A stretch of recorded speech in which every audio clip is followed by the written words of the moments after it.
Welcome to the Energy Exchange, a podcast for deep feelers and quiet leaders. Here, we explore what happens when we start working with our natural energy in both our business and personal lives.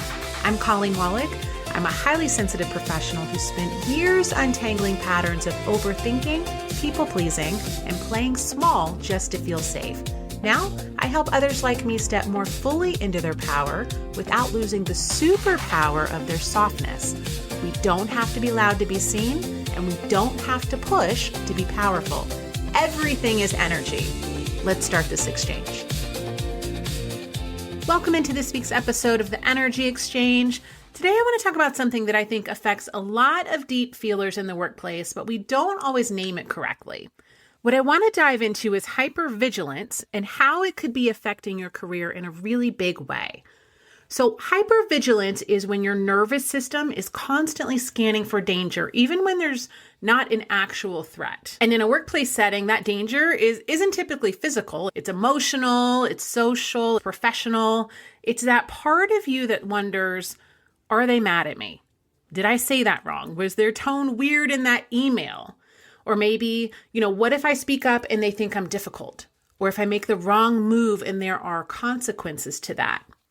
So instead of just being present in the meeting, writing the email, sharing the idea, doing the work, part of you is always scanning for signs that something is about to go wrong. And hypervigilance is sneaky because it rarely looks like panic. It can look like preparation, thoughtfulness, intuition, maybe being really good with people. And sometimes, yes, that's exactly what it is. You are thoughtful. You are prepared. You might have really strong intuition about people. But often what we're calling intuition or emotional awareness is actually rooted in fear. What we're calling preparation is self-protection. What we're maybe calling being good with people is really just being hyper aware of everyone else's emotions and trying to manage ourselves around them. There is a huge difference between emotional intelligence and hypervigilance. Emotional intelligence helps you read the room. Hypervigilance makes you organize your entire behavior around what you think the room might do or say. And that is exhausting. It makes you over-prepare for meetings, over-explain, over-apologize, over-read every email. And it also has us filtering ourselves so much that by the time our actual voice gets to the table, it's barely recognizable. If you've lived a lot of your life in fight or flight mode, which is very common for anyone who would describe themselves as a deep feeler or even an empath, you might not even recognize that you're living in this state at work. It is so obvious to me now, looking back at my 20s, even my 30s in the workplace, how much of how I showed up at work was coming from fear. Fear of rejection, fear of doing the wrong thing, saying the wrong thing, and the potential consequences of that. There's nothing wrong with being emotionally aware. That's a huge strength at work. It helps you read the room. Notice tension, maybe sense when someone needs more context, but there's a line. Emotional awareness says, what's happening in the room and how can I respond clearly? Hypervigilance says, what could go wrong? Who might be upset? How do I prevent that? And how do I adjust myself so that no one has a reaction? That's the difference. One is firmly rooted in awareness. The other is rooted in self-protection. Emotional intelligence, that gives us information that we can use. Hypervigilance gives us instructions. It guides how we need to now shift and act in response to that information. So let's talk about how this shows up at work, and you might recognize some of your own behavior here. For me, I experienced all of these, especially really early on in my career. One of the ways that this showed up for me was over-preparing. And I don't mean, normal preparation, caring about your work, wanting to be thoughtful. I would have full notes, like almost scripted. And I would rehearse because there was a part of me that didn't trust that I could handle the moment as it unfolded. But when you're that scripted, it's really easy to lose the plot. If someone were to ask a question a little differently or take you off track, you're suddenly not present anymore. You're scanning your notes. You're trying to go back to that version that you rehearsed. And then the thing that you were trying to prevent starts happening anyway. You don't come across confident. You come across really disconnected. Another way this shows up is in email or maybe Slack communication. You get a message that feels short, vague, a little off, and suddenly your whole body feels like, oh my God, we have a situation. So now you're reading it over and over. You're wondering if they're mad. You're trying to figure out what they really meant. And then I know for me, what would happen is I would get in defense mode. I would start drafting a response with way too much explanation, paragraphs long. And then before you know it, you're defending yourself against something that nobody was actually trying to say. We don't know yet what they were trying to say.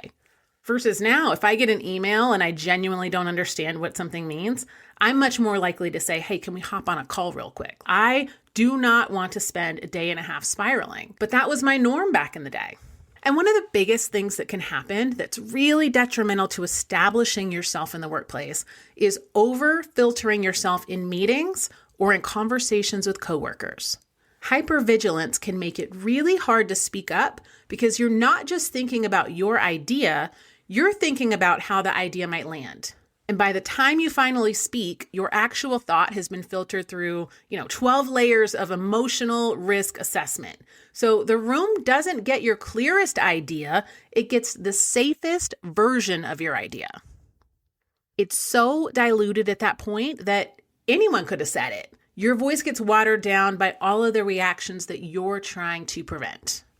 If you want to dive deeper into that, I did a whole episode on just that topic a few weeks ago about how our empathy can filter our voice and what that means for how we show up. And over time, that can absolutely limit opportunities in the workplace.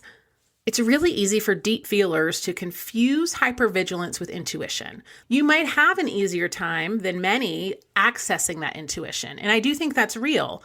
But when you're in a state of hypervigilance, it becomes easy to confuse fear for intuition.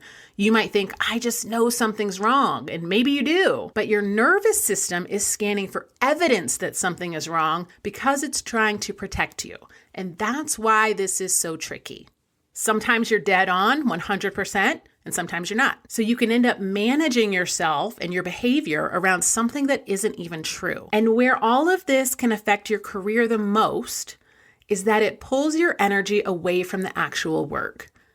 Instead of using your brain for strategy, creativity, leadership, problem solving, all the good things, you're using it to scan for danger. And this is where hypervigilance can quietly start affecting your career. The cost isn't just that you're tired, although yes, you're probably very tired. It's not just that you're overthinking every email, replaying every meeting, or spending a lot of energy trying to figure out what people meant. The deeper cost here is that hypervigilance can start to change how you show up. It doesn't just drain your energy, it can literally distort how your competence is perceived. And that can feel really unfair because internally you might be working really hard to be thoughtful, careful, prepared, and aware. You might be processing everyone else's emotional data. You might be thinking 5 steps ahead. Those are all great things, but externally, that may not be what people experience.